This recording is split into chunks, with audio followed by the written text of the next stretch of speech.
Je m'appelle Tata Lara. Ma 5e histoire, c'est l'histoire de Connie.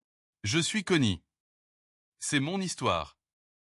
En pénurie de respirateurs, 2 enfants ont besoin du dernier appareil. Lequel choisir? Je suis Connie, médecin. Une panne coupe le générateur. Il ne reste qu'un seul respirateur pour 2 enfants de 8 ans qui luttent pour respirer, Adja et Golo. Puis, en consultant les dossiers, la situation se complique. Golo est le fils de l'homme qui a financé toute la clinique. Sans lui, cet hôpital n'existerait même pas. Des secondes plus tard, une infirmière m'apporte un vieux document oublié. Adja porte mon nom. 8 ans auparavant, lors d'une mission humanitaire, j'avais discrètement réglé les soins d'un bébé abandonné. Ce bébé, c'était Adja. Et ce n'est pas tout. Le laboratoire m'annonce un dernier détail bouleversant. Golo a un groupe sanguin extrêmement rare, compatible avec plusieurs enfants déjà hospitalisés. S'il survit, il pourrait sauver 3 autres vies dans les semaines à venir. Au moment où je suis sur le point de prendre ma décision, l'infirmière revient en courant avec un vieux dossier froissé à la main. Docteur, on a retrouvé le document complet de l'enfant abandonné. Je prends le papier et une signature apparaît, ma signature. Mais en dessous, il y a une information que je n'avais jamais vue auparavant.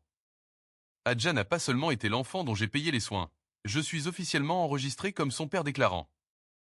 8 ans auparavant, pour éviter qu'elle ne finisse à l'orphelinat, j'avais signé, sans imaginer que je la retrouverais un jour. Ce n'est plus seulement une décision médicale, c'est ma fille, contre un enfant qui pourrait sauver plusieurs vies. Je ne suis plus seulement médecin, je suis un père. Et il me reste seulement quelques secondes. Si c'était votre histoire, qu'allez-vous faire? Je m'appelle Tata Lara. Je ne suis pas qu'animatrice. Aussi, je suis conseillère. Également, je suis mentor. En plus, d'être conceptrice et communicatrice. Mon premier conseil sur cette histoire. Parfois, la vie ne te demande pas d'être juste, elle te demande d'être courageux. Mon deuxième conseil sur cette histoire. Une décision difficile révèle qui tu es vraiment, pas qui tu prétends être. Mon troisième conseil sur cette histoire. Sauver plusieurs vies n'efface jamais le poids d'un seul cœur, qu'on laisse partir.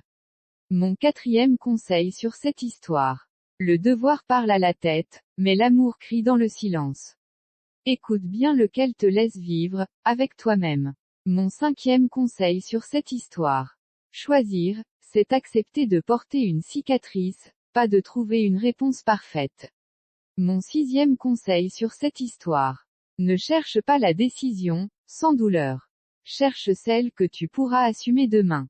Mon septième conseil sur cette histoire. Dans certains moments, il n'y a pas de bon choix, seulement celui que ton âme peut supporter. Mon huitième conseil sur cette histoire. Être juste pour tous, ou être fidèle à un seul, c'est là que naît le vrai combat intérieur. Mon neuvième conseil sur cette histoire. Le monde jugera ton choix. Mais c'est ton cœur qui en paiera le prix. Mon dixième conseil sur cette histoire. Quand tout s'écroule, demande-toi, quelle décision ferait de moi quelqu'un que je peux encore regarder, dans le miroir. Je m'appelle Tata Lara. C'était mes conseils, sur l'histoire de Connie. L'histoire de Connie, c'est la 5e histoire, des histoires de Tata Lara. Je m'appelle Tata Lara, je fais les histoires de Tata Lara. Je m'appelle Tata Lara. Ne ratez pas les histoires de Tata Lara.